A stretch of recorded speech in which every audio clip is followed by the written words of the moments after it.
Pasalamat po tayo sapagkat ang ating pong ginagawang pagngangaral ng salita ng Diyos o magitan ng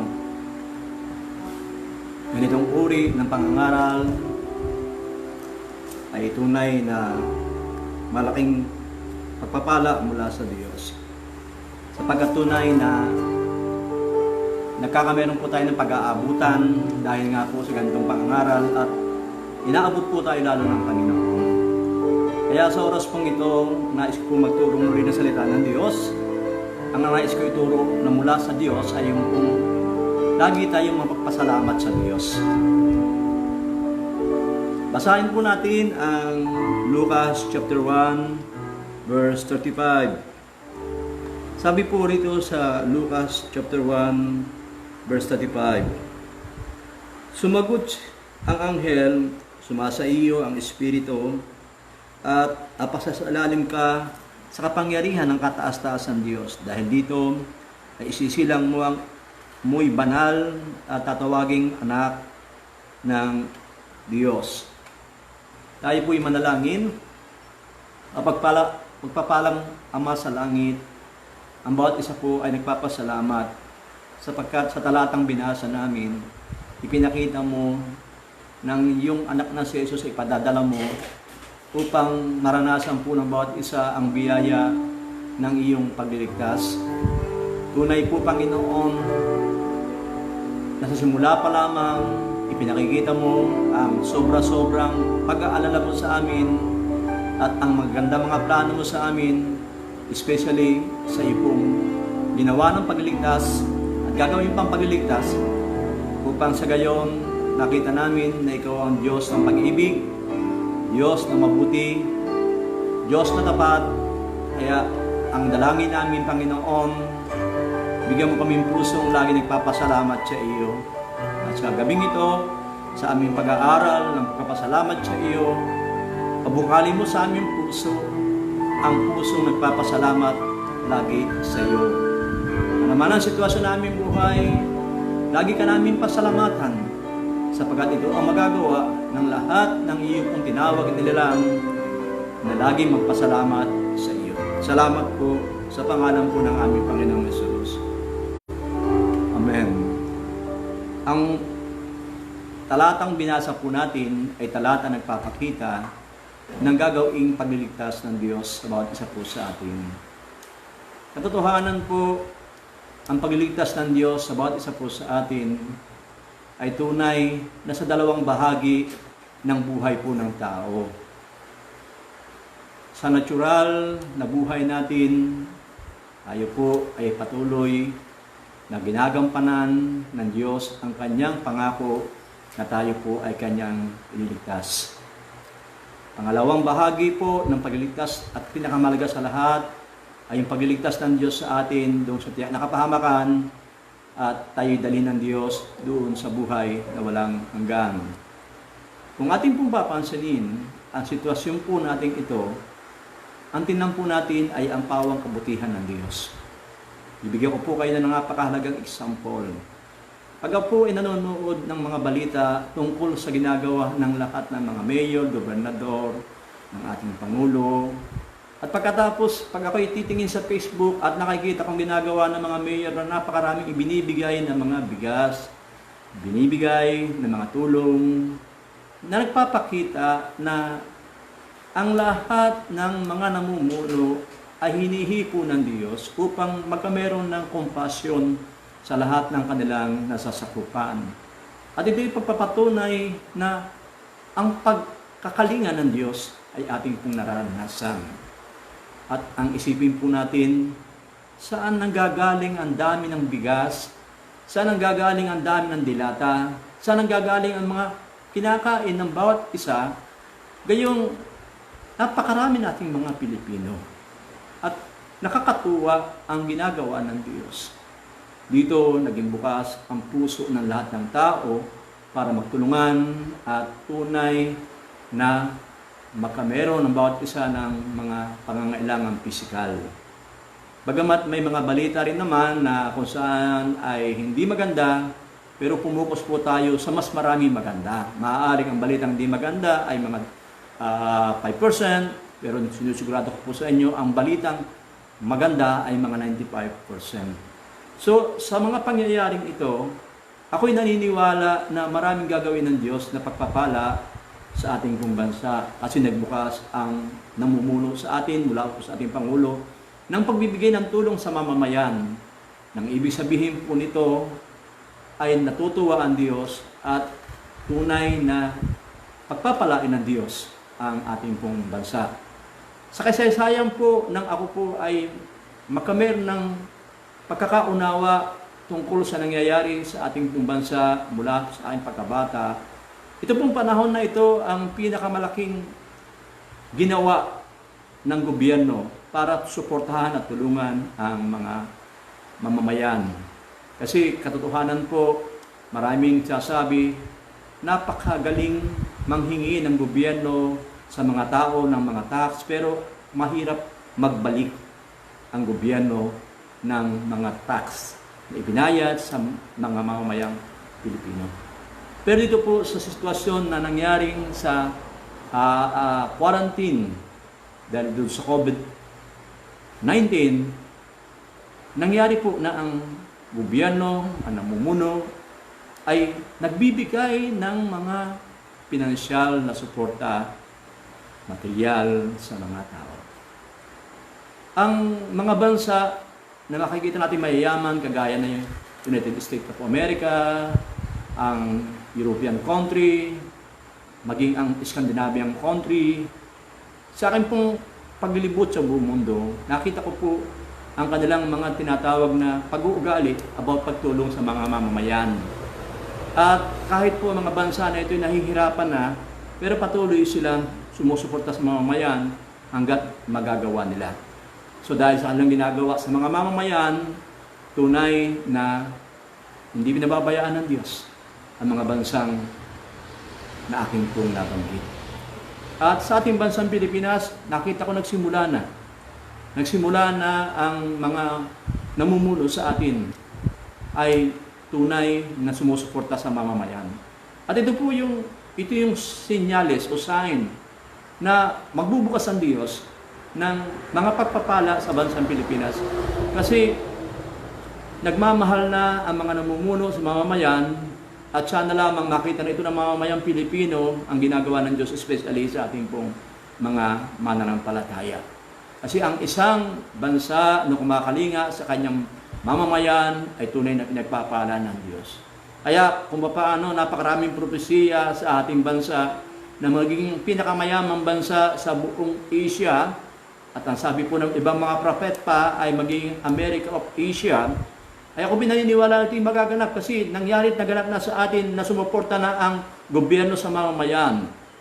Kasi katotohanan po, tunay na kapag ang gobyerno ay sumusuporta sa mamamayan, pinagpapala ng Diyos ang bansa.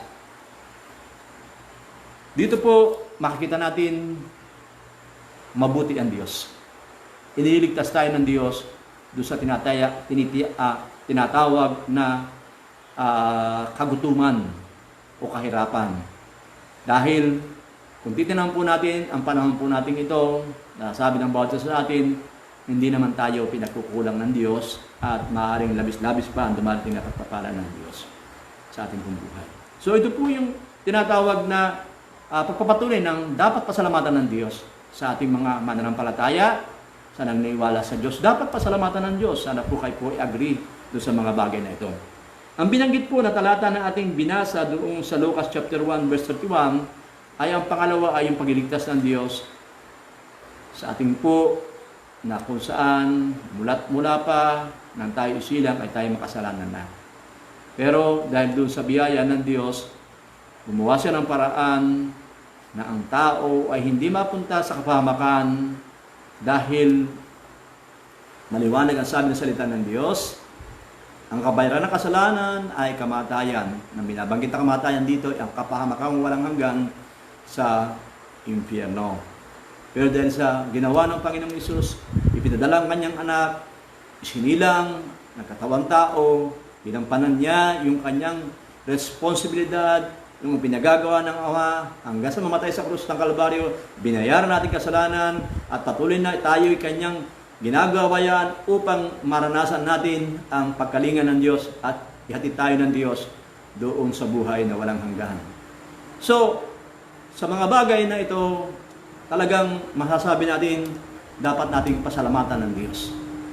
Hindi mo kayang sabihin sa sarili mo, walang bagay na dahilan para mapasalamatan mo ng Diyos. Maraming bagay na dahilan para lagi tayong magpasalamat sa Diyos. Sa Old Testament, nangako na po ang Diyos kaagad na gagawin niya ito sa mga Israelita na sila ay bibigyan ng napakasaganang lupain at tunay na sasagana ang kanilang buhay. Sa Deuteronomy chapter 8 verse 10, sabi po rito, mabubusok kayo roon at pupurihin niyo si Yahweh na inyong Diyos dahil sa masaganang lupaing ibinigay niya sa inyo. Pinakita ng Diyos sa mga Israelita mula pa sa panahon ni Adan, Abraham, Jacob, Isaac, na laging dinadala ng Diyos ang mga Israelita sa masaganang lupain, masaganang buhay upang patunayan ng Diyos hindi niya kinakalimutan ang kanyang mga pangako sa mga naniniwala sa Kanya. Pag binabasa natin ang Biblia, maraming pangako na sinasabi ng Diyos. At itong mga pangako na ito ay mga pangakong hindi napapako kahit kailanman. Lahat ng sinabi ng Diyos, ito po ay ating maranasan. Kung paano ang Old Testament book ay nagsabi ng mga pagpapala ng Diyos, ito po ay angkop na angkop din sa ating pong panahon na kung saan may nakapanahang pagpapala ang Diyos sa ating pong buhay. Maging ang Haring David na namuhay dito po sa mundong ito na naranasan ang kasaganaan ay sumulat ng mga talata sa mga awit nang dapat ay pasalamatan ang Diyos. Dito po sa awit 100 verse 4, sabi po rito, habi ni Haring David, pumasok sa kanyang templo na ang puso'y nagdiriwang, umawit, nagpupuri sa loob ng dakong banal, purihin ang ngalan niya at siya'y pasalamatan. Ito po yung deklarasyon ni Haring David. Ito pong deklarasyon ni Haring David na ito ay isang deklarasyon kahit nang sa panahon na siya ay nahihirapan nang siya ay hinahabol ni King Saul upang patayin sapagkat grabe ang selos niya kay David dahil si David ang papalit na hari sa kanya sa Israel.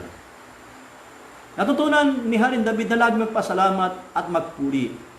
Bagamat hindi siya nakapapasok sa templo dahil hinahabol nga siya, pero tandaan po natin ang sabi po ng Panginoong Hesus at ang sabi rin po ni Apostol Pablo, tayo po ang templo ng Diyos. Sa ating pong buhay na tayo hindi nakakasama-sama sa kanaugalian natin pagsamba at pagpupuri sa Diyos, napakahalaga po itong templo na ito na binigay ng Diyos, pinananahanan ng Diyos. Ito po ay maranasan natin na lagi tayong prefer na magpasalamat sa Diyos. Kagaya po sa mga oras na ito, sana po prepare tayong tanggapin natin ang salita ng Diyos. Sana tanggapin natin na kailangan magpasalamat sa Diyos. At napakahalaga na ang puso natin umaawit at papasalamat sa Diyos anuman ang sitwasyon ng inyong buhay. Maaring kayo ay nasa mga barko ngayon na nag-iintay ng inyong pag-uwi ng Pilipinas, o maaaring kayo ay nasa iba't ibang lugar na kung saan ay nahihirapan sa inyong sitwasyon. Itong physical na ito, kung nakakaranas ng hirap, napakahalaga na bumukal sa puso natin ang pagpapasalamat sa Diyos. Kasi tayo ay templo ng Diyos. Napakahalaga talunin ng ating mga desire, ang lahat na naranasan nating tinatawag na parang mahirap ang kalagayan. Parang mahirap ang kalagayan. Si Noah, nung maranasan niya ng quarantine doon sa Ark of Noah na pinagawa ng Diyos para iligtas siya sa paglubog ng sanlibutan o ng buong mundo, ako'y naniniwala na lalong si Noah napalapit sa Panginoon. Kahit mahirap ang sitwasyon. Kaya, nang siya ay nasa daong, maraming instruction ang ibinigay ng Panginoon sa kanya. At makikita po natin, alam na alam ni Noah na wala ng tubig. Kasi binuksan na ng Diyos yung daanan palabas ng daong at pinalabas na ang kalapati para tingnan kung talagang kating-kati na ang tubig. So, ang ibig sabihin ko po rito, hindi nawawala si Noah sa mga direksyon na nais ng Diyos na ipahatid sa kanya.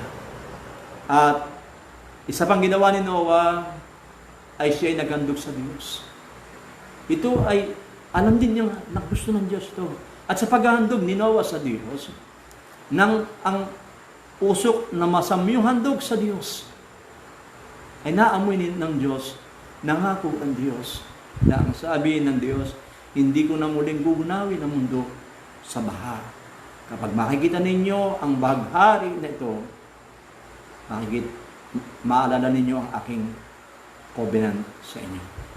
So doon sa sitwasyon ni Noah nang siya ay na-quarantine sa lugar ng Ark na pinagawa ng Diyos, laging kasama niya ang Diyos at instruction by instruction, nakukuha niya kung ano ang gagawin ng Diyos at nais ng Diyos na ipagawa sa kanya. Kaya dito po makikita po natin lalo naging kalugod-lugod si Noah sa Diyos. Kagaya rin po natin, kahit tayo nahihirapan, hayaan natin ang puso natin magpuri sa Panginoon. Hayaan natin itong ating buhay mapuno ng pagpapasalamat sa Diyos. Hayaan natin na higit na tayo mapalapit sa Diyos sa ating pong mga sitwasyon. Sapagkat mas ang Diyos ay nakakapangusap sa ating pong panahon. Sa awit 107 verse 22. Sabi po dito sa awit 107 verse 22, dapat din dumulog na dala ang handog ng pasasalamat sa lahat ng ginawa niya, ibinalita at umawit ng galak. So, sabi po rito, napakahalaga na dumulog na may handog ng pasasalamat sa lahat ng ginawa niya at ibalitang umawit sa galak. Nakakatuwa po ang panahon na ito, especially po sa mga kapatiran. Ang mga kapatiran sa iglesia ay nagpapatuloy na ibigay ang kanilang mga handog sa Panginoon at gapo na hindi nasira ng panahon. Nang ibig sabihin po, hindi po nagbago ang kanilang commitment sa kanilang paghahandog ng mga material na bagay sa Panginoon kahit nasa panahon ng ganitong sitwasyon. Alam niyo po, napakahalaga ng sabi ni Haring David, hindi ako naghahandog sa Diyos ng walang kapunan. Hindi po nakatingin ang Diyos sa pinansyal at material na bagay na ating ibibigay. Pero sa panahon po ng ganitong sitwasyon, ang kailangan natin material at pinansyal at maaari masabi natin, hindi maunawanan ng Diyos na hindi ako magbigay, maunawanan ng Diyos kundi ako magbigay sa gawain ng Panginoon kasi walang trabaho, mahirap ang pera, at kailangan ko rin ng pera. Alam niyo po yung salita ng Diyos ay walang panahon na pinipili. Sa lahat ng panahon, kinakailangan gawin natin yung katapatan natin sa pagbibigay sa Panginoon. Ang sabi po sa Old Testament ng mga lingkod ng Diyos, napakaganda ng kanyang sinabi sa Old Testament sa mga lingkod ng Diyos. Kahit sa panahon ng kahirapan, hindi namin pinabayaan ang pagbibigay sa gawain ng Diyos. Sa tala ng mga tunay na nagmamahal at nagbibigay ng mga financial at material sa Panginoon, pinaka-giver talaga ang mga Israelita. Kapag nag-challenge si Moises ng kailangan ng templo o Ark of Covenant, halos labis-labis ang tinatanggap na suportang pinansyal si Moises. Maski sa panahon ni David, nagpapagawa ng templo, labis-labis ang suportang pinansyal na ibinibigay ng mga tao. Naging bukas ang puso ng mga Israelita. Kaya napakapalad ng mga mananampalataya, hindi namimili ng panahon para gawin ang kanyang responsibilidad at pag-ibig sa Diyos sa pamamagitan ng pagbibigay. At ito yung panahon na kung saan masusubok tayo ng lubusan ng Diyos. At dito gagawa ang Diyos ng mga bagay na hindi natin akalain na gagawin ng Diyos. Kasi ginagawa natin ang ating mga responsibilidad at kasama rito ang ating pagmamahal sa Diyos. Tandaan po natin, ang ikapu ay responsibilidad at ang handog ay pagmamahal sa Diyos. Kaya napakahalaga na kung tayo ay nagsasabing nagpapasalamat sa Diyos, ito po ay kinakailangan meron tayong ginagawa na pagsusuporta, pagtulong, material at pinansyal sa gawain ng Panginoon.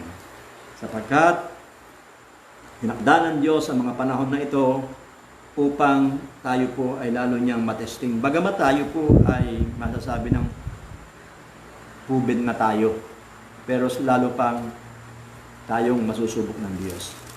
Pag titnan po natin ang buhay ni Abraham, ang dami-daming pangako ng Diyos. Ito ang gagawin ko sa iyo, ito ang gagawin ko sa iyo. Pero nang dumating yung panahon na yun na yung tinatawag na final examination ni Abraham nang ipahandog ng Diyos kay Abraham ang kanyang anak na si Isaac. Nang ito'y magawa na niya, nagsabi ang Diyos kay Abraham, sinusumpa ko sa aking pangalan, pagpapalain kita. Nang sabihin ng Panginoon na pagpapalain ng Diyos si Abraham, doon po sa Genesis chapter 12, ito po ay hindi agad naganap. Pero sa panahon na siya ay patuloy sumusunod sa Panginoon at dumating yung final testing sa kanya nang ipahandog niya si Isaac sa Diyos, doon po lubusang ibinuhos ng Diyos ang pagpapala ng Diyos. Una, sa spiritual at sa mga material na tagay. Isang katangian ni Abraham ay napakaganda. Ayaw na ayaw niya na masabi ng mga tao na ang nagpayaman sa kanya ay ang sino mang kapwa-tao. Sa halip, gusto niyang mas sabi ng lahat ng mga taong nakakilala kay Abraham, gusto niya ipagmalaki ang nagpayaman sa kanya. Ang nagbigay na kasaganaan sa kanya ay walang iba kundi ang Diyos. Ang daming offer ng mga hari sa panahon ni Abraham na ibibigay yung lahat ng kayamanan ng panahon sinakop ang mga kaharian na itinaglaban ni Abraham dahil kasamang doon sa nakupkup ay ang pamangkin niyang si Lot, ay hindi niya tinanggap ang anumang handog ng mga hari sa katagumpay niya sa pakipaglaban. Kasi sabi niya, baka sabihin nila na ako'y yumaman dahil sa inyo. Alam niyo po, alam niyo mga kapatid, ipakikita ng Diyos sa bawat isa po sa atin kung paano gagawaan ng Diyos. Kahit imposible sa tingin mo at sa tingin ko, doong magaling ang Diyos. Doong esperto ang Diyos. Doon sa ganang mga bagay na parang imposible. Kaya nga po, sa doubt ni Sarai, na ang sabi niya ay ganito, matanda na ako, baog pa ako, magkakaanak pa ba ako? Ang sabi ng Diyos sa kanya, meron bang mahirap sa akin? Meron ba akong di magagawa? Yan po ay isang bagay din naman sinasabi ng Diyos sa ating mga pag-aalilangan sa katapatan ng Diyos. Mga kapatid sa Panginoon, sa nakakapanood ng live streaming na ito, meron bang mahirap sa Diyos? Meron bang hindi siya magagawa? Alin po ba ang mga problema at dalahin at alalahanin natin na hindi kayang bigyan ng Diyos ng kalutasan? Alam niyo po yung mga bagay na ating pinagdadaanan at nararanasan, niyan po ay paliwala sa Diyos. Paliwala sa Diyos. Kasi siya naman po may-ari ng lahat ng bagay. Ang buhay natin ay kanyang pag-aari, ang anuman meron tayo, pag-aari niya, karulungan, at kakayanan natin kalakasan mula sa kanya. Dapat pabubang pag-alinlangan ng katapatan ng Diyos. Dapat pabubang mawalan tayo ng pananampalataya sa Kanya. Kaya, dito pa lang sa mga bagay na ito, dapat mapagpasalamat tayo sa Diyos. Maraming mga pangako ang Diyos sa mga tinilat at pinansyal na bagay na kailangan paniwalaan natin. Kasi, napakahalaga na tayo magamit ng Diyos na sumuporta sa Kanyang gawain sa darating na panahon. After nitong sitwasyon na ito, naniniwala ako mayroong breakthrough mangyayari, hindi lang sa spiritual, maging sa mga material at pinansyal. Tanong ko po sa inyo, ready po ba kayo? Ready po ba kayo sa mga pangako ng Diyos at kaya po niyong paniwalaan na kasama kayo sa gagamitan ng Diyos, hindi lang sa pangaral salita ng Diyos, kundi maging pagsuporta sa mga pangangailangan ng gawain ng Diyos. Kami po ay mga full-time sa ministry, kaya kami po walang hanap buhay. Kayo po ay may mga hanap buhay, hindi full-time sa ministry. Kaya dalawa po ang inyong tungkulin, sumuporta at mangaral ng salita ng Diyos. Kami naman, kami ay mga ngaral ng full-time sa gawain ng Panginoon. At napakasarap isipin na pare-pare tayong ginagamit ng Diyos. Pare-pare tayong nililingkod sa Diyos. At iisang reward ang ating tatanggapin sa Panginoon pag tayo magiging tapat sa Panginoon. Sa Colossae chapter 1 verse 12, nasa Old Testament na po tayo. Sabi po rito ay ganito, sa gayon, mapaparangalan ninyo ang pangalan ng ating Panginoong Hesus at kayo na may pararangalan din niya ayon sa kanilang loob sa atin ng Panginoon. So, papaparangal sa Diyos ang binabanggit po rito. At napakahalaga na ang lahat ng tao ay maranasan ang pagpaparangal ng Diyos po sa atin. Ang sabi po rito sa Colossae chapter 1 verse 12, lagi kayo magpasalamat sa Ama sapagkat minarapat niyang makabahagi kayo ng mga pangako ng Diyos para sa mga hinirang at nasa liwanag. So, napakahalaga na tayo po ay maunawaan natin, napakarami po nakalaang mga pangako ang Diyos. Hindi lamang po sa material at financial na bagay. Alam niyo po, ang isang napakagandang pangako ng Diyos, yung magkameron po tayo ng kalagaang spiritual. Magkameron tayo ng mga puso na kung saan ang iniisip lagi ay sa gawain ng Panginoon. Napakasarap pakiramdam na ang buhay mo at buhay ko ay nagagamit para baguhin ang buhay ng ating pong kapwa, unay higit sa lahat sa ating pong mga mahal sa buhay. Dating po ang panahon, yung pinagkatiwala ng Diyos sa atin na gawain ay tunay na maranasan natin yung bunga nito. Nakakasabik po yung gagawin ng Diyos na napakaraming lalapit sa Panginoon, napakaraming ililigtas ang Diyos, napakaraming tatalikod sa kasalanan, napakaraming taamsi sa kasalanan, at ikaw at ako ang gagamitin ng Diyos sa panahon na ito dahil ito ay plano ng Diyos.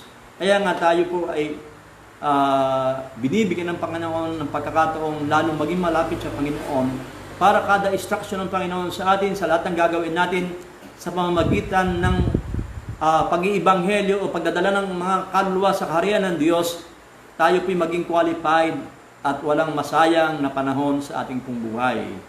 Ito po isang napakahalagang bagay na ating pong dapat maunawaan. Ang sabi po, lagi kayo magpasalamat sa Ama sapagkat minarapat niyang ibahagi kayo sa mga pangako ng Diyos para sa mga hinilang nasa liwanag. Napakaganda ng pangako ng Diyos. Hinirang tayo ng Diyos. Ipinakita ng Diyos sa atin ang tunay na kahalagahan ng buhay. Na ang tunay na kahalagahan ng buhay, maglingkod sa Panginoon at maging kasangkapan ng Diyos na mag-akay na maraming kaluluwa tungo sa kaharian ng Diyos. Napakasarap na habang umaalat ang ating pananampalataya at lumiliwanag ang ating pananampalataya, marami ang nakakalasa ng ating pamumuhay. Marami ang nakakakita ng ating pamumuhay. Bagamat hindi perfecto ang bawat isa sa atin, pero malaki ng pagkakaiba natin kaysa noong una, sapagkat matagal na ang ginagawang pag-aayos ng Diyos sa ating buhay. At karangalan ng Diyos, kaluguran ng Diyos, na patuloy tayong kanyang ayusin. Sa Colossus chapter 2 verse 7, sabi po rito, Colossus chapter 2 verse 7, magpakatatag kayo at isalig ninyo sa Kanya ang inyong buhay. Magpakatibay kayo sa pananampalataya. Ituro sa inyo ang lagi kayong magpasalamat sa Diyos. Yan, napakahalaga po nito. Ang isang mananampalataya na naging matatag sa kanyang paglilingkod sa Diyos ay pinatitibay ng Diyos. Ulitin ko po. Ang isang mananampalatayang pinatatag ng Diyos sa kanyang pag-isa kay Kristo ay pinagtitibay ng Diyos ang kanyang buhay bilang isang mabuting Kristiyano. At kapag pinatitibay at pinatatag ng Diyos sa ating mananampalataya, napakarami ang tao magpapasalamat sa Diyos kasi nakikita nila kung gaano kabuti ang Diyos sa ating buhay. Hindi man sa panahon na ito ay nasasabi nilang mabuti ka pa sapagkat binago ka ng Diyos. Mabuti ka pa sapagkat lamang na lamang ka sa amin. Mabuti ka pa, inayos ka ng Diyos. Mabuti ka pa. Maaaring hindi nila nasasabi sa mga panahon na ito mula sa ating mga mahal sa buhay, kaibigan, kakilala, pero nagiging witness tayo sa kanila. Nagiging tayo po ay napakalaking magandang halimbawa sa kanila. At dating ang panahon, lantarang magpapasalamat sila sa Diyos dahil sa ating buhay. Pag tayo maniwala sa sinasabi ng kaaway o ng diablo na hindi tayo nababago, huwag tayong maniwala sa sinasabi ng kaaway na tayo hindi tumatatag. Bilangin mo, ilang taon ka na bang Kristiyano? Maaaring may 10 taon, merong 15 taon, may 20 taon, maaaring may 5 taon, o maaaring may 30 taon. Hindi mo nakikita anuman ang haba ng taon ng iyong pagiging Kristiyano, Kristiyano ka pa rin hanggang ngayon? Ako'y naniniwala kung paano marami akong pinagdaanan sa pagsunod ko sa Panginoon. Ako'y naniniwala na kayo marami rin pinagdadaanan. Pero dahil ito sa katatagan at pagpapatibay ng Diyos sa ating pakikipagrelasyon sa Kanya at pamumuhay bilang Kristiyano, ikaw ay Kristiyano pa rin ngayon. Kristiyanong nasa tamang doktrina, Kristiyanong nasa tamang pamumuhay, Kristiyanong mayroong misyon sa buhay na dapat gawin. Nagkatiwala ng Diyos sa atin. Kaya nga po, napakahalaga ang iyong testimony ay pasalamatan ng maraming mga taong nakakapaligid sa iyo. Maaaring ito hindi pa may relasyon sa Panginoon at maaaring mayroon na relasyon sa Panginoon. Pero lahat na makakakita sa iyong buhay, nagpapasalamat sila sa Diyos. Nagpapasalamat sila sa Diyos. Kaya, huwag nating sabihin at isipin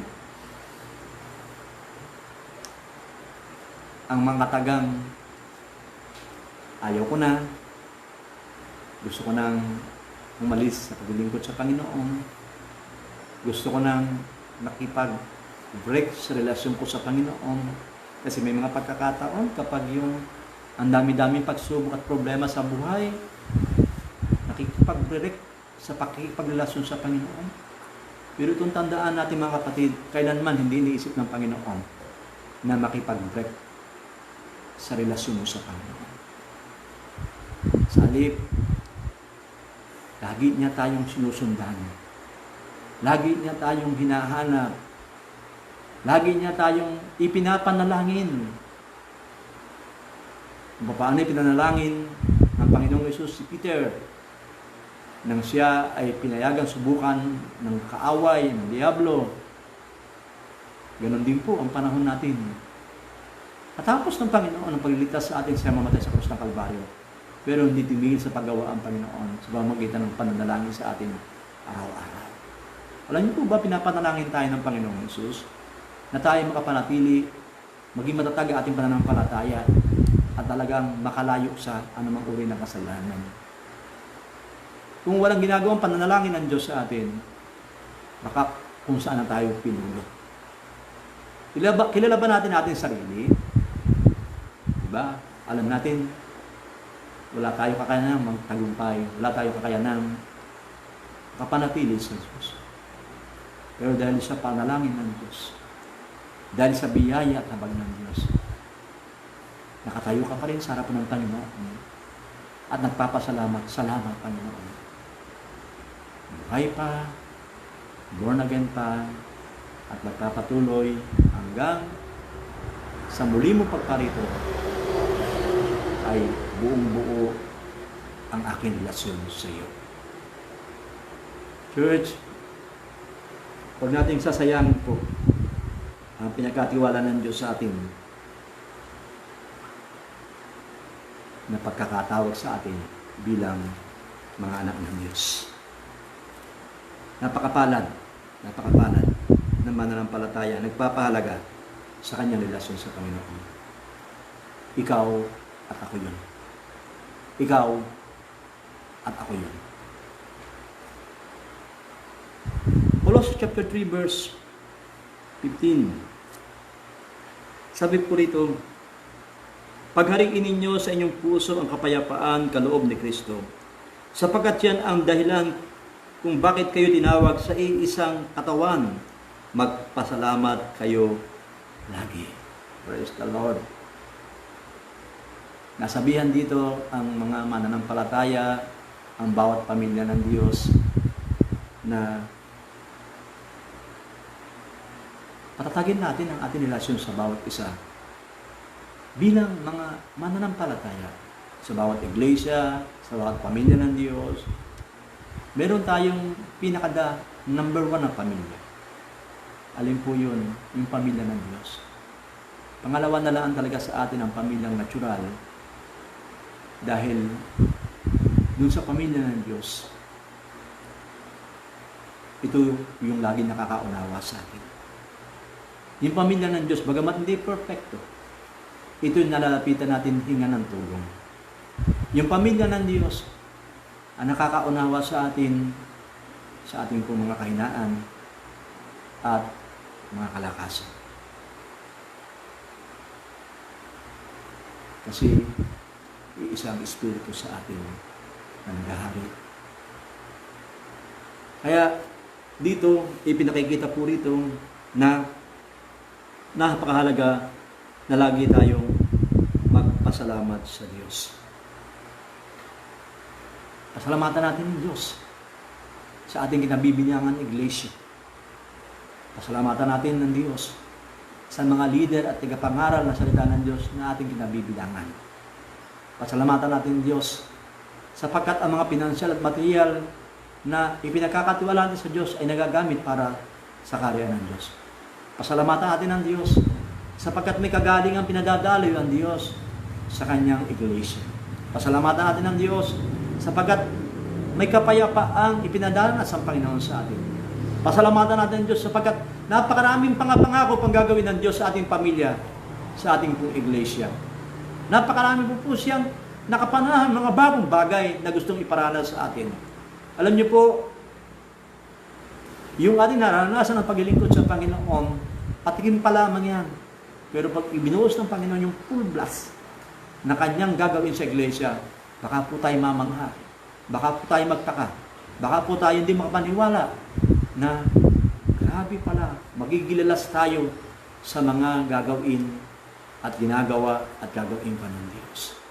Kaya nga pa, prepare natin po ating sarili. Ating pong ihanda na tayo maging mabuting katiwala. sa mga gagawin pa ng Diyos sa kanyang iglesia at sa ating pamilya. Naniniwala po ba kayo ron? Kayo po ba ay nangahawak sa matagal nating ipinangangaral sa pulpito na gagawin ng Diyos? Ay po ba kayo naniniwala na ito na yung panahon na magsisimula ng Diyos? Alam niyo po, sa aking personal na faith sa Panginoon, ako po'y naniniwala na pakalapit na po ang revival.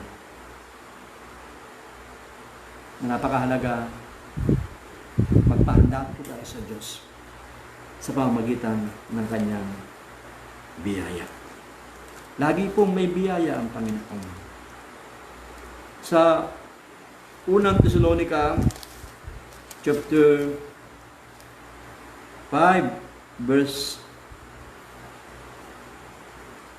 16 to 18. Unang Thessalonica chapter 5, 16 to 18. Sabi po rito, magalak kayong lagi, palagi kayong manalangin. At magpasalamat kayo sa Diyos sa lahat ng pagkakataon sapagkat ito ang kalooban ng Diyos para sa inyong pakikipag-isa kay Kristo Jesus. Meron po ba kayo kagalakan sa puso sa oras na ito? Lagi po ba kayo nagagalak na magbasa ng salita ng Diyos, manalangin? Kung ang kagalakan po ninyo ay 20% araw-araw, sana madagdagan ang kagalakan natin ng pagpapasalamat sa Diyos, ng pananalangin sa ating pong puso. Lagi may bago, lagi may bagong nais ng Diyos. Kaya nga po, turuan natin ang ating pong mga kaluluwa na magalak lagi sa Panginoon. Kaya nga po, may mga talata sa Biblia na sabi po ni Apostol Pablo, magalak ka sa Panginoon. Inuulit ko, magalak ka sa Panginoon. Ganun din po ang sinasabi ng Panginoon sa atin sa gabing ito. Magalak ka sa Panginoon. Magalak ka sa Panginoon. Kahit anong sitwasyon mo, magalak ka sa Panginoon sapagkat dito magmumula at bubukal sa puso mo ang laging magpapasalamat sa Diyos. Kahit na sabihin mong gusto magpasalamat sa Panginoon na wala ka namang kagalakan sa puso, parang hirap karamdaman. Ang pagpapasalamat mo ay mula lamang sa labi at hindi talagang naramdaman ng Diyos ang iyong pagpapasalamat. Mga kapatid, sa Panginoon, gusto ng Diyos, lagi niyang maramdaman ang iyong taus-pusong pagpapasalamat sa Kanya. At kung ito ay hindi natin naramdaman sa ating pong buhay, sabi ko, manalangin ka. Manalangin ka. Manalangin ka upang magawa ng Diyos na pabukalin sa puso mo ang pagpapasalamat sa Diyos. At pag pinabubukal ng Diyos ang pagpapasalamat sa Diyos, ang kagalakan na hindi kayang ipaliwanag ng sino man ang iyong maranasan sa iyong buhay. At ito ay dadaloy sa iyong sambahayan at higit sa lahat sa iyong iglesia na kinabibilangan. Napakasarap makita ng isang simbahan ay laging punong-puno ng kagalakan at laging punong-puno ng pagpapasalamat sa Diyos. Mga kapatid, sa Panginoon, ito po ang tandaan natin, hindi po tayo perfecto, pero kahit hindi tayo mga perfecto, pasalamatan natin ng Diyos na tayo magkakasama bilang magkakapatid sa Panginoon. At sa pagpapasalamat sa Panginoon, matatanggap natin ang bawat mga pagkukulang natin o panghinaan natin bilang isang tao. Kaya pasalamatan natin ng Diyos. Pasalamatan natin ang ating mga leader. Pasalamatan natin ang ating kapatiran. Pasalamatan natin ang sitwasyon natin po sa oras na ito at sa mga dating pang mga araw sapagkat ang lahat ng bagay ay paglalakip-lakipin ng Diyos para po sa ating pong kabubuti. Ang dalangin ko po, mapumapaw sa puso ng bawat isa ang kagalakan. Uulitin ko po, ang dalangin ko po, mapumapaw sa puso ng bawat isa ang kagalakan. Tayo po'y manalangin, dumulog po tayo sa Panginoon sa oras na ito.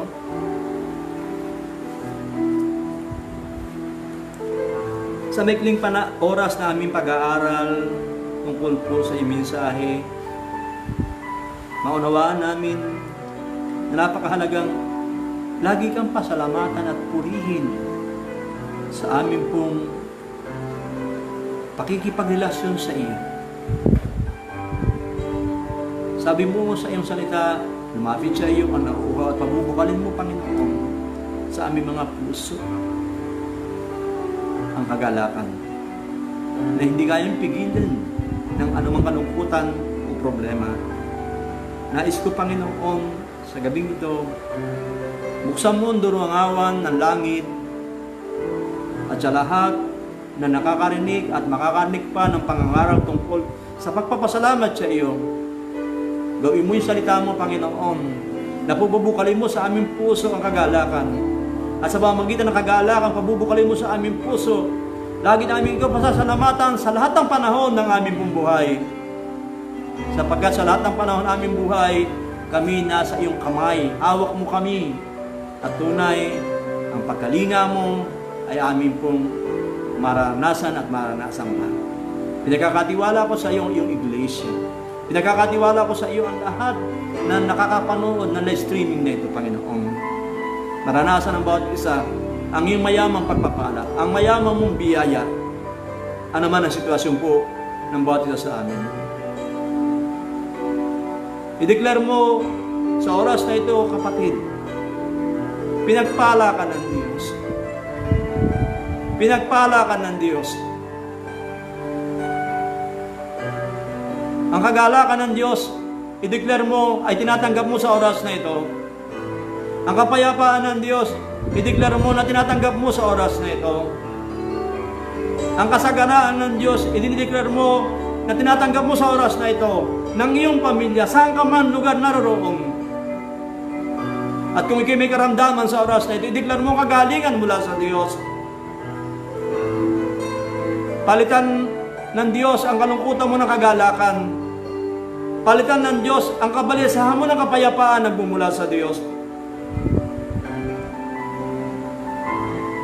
May welcome ka namin, Holy Spirit. Welcome ka namin, Holy Spirit. Ikaw lang ang pwede makagawa nito. Naabutin mo sa mandako ng bansa at ng mundo ang lahat po ng kapatiran at lahat na nakakapanood ng live streaming na ito, Panginoon. Abutin mo sila sa oras na ito. Kalingain mo sila, Panginoon. At naman ang kanilang kahilingan sa iyo, O Diyos, na ayon sa iyong kalooban, I declare in the name of Jesus, ililis mo sa oras na ito ang kasagutan sa kanilang mga kahilingan. Kapagpalang Ama sa langit, salamat, salamat, salamat. Ang gabing ito'y isang gabing ng pagpapasalamat, pagpupuri, at karapat-dapat kailangan mo pasalamat at purihin sapagkat walang ibang Diyos na kagaya mo. Walang ibang Diyos na kagaya mo, Panginoon. Walang ibang Diyos na kagaya mo. Salamat po. Tunay, ibabalik namin pinakamataas ang puri para salamat sa iyo, aming Ama, sa pangalan po ng aming Panginoong Hesus. Amen. Salamat po at pagpalain po kayo ng Panginoon. Muli pong magandang gabi po sa inyo. Amen.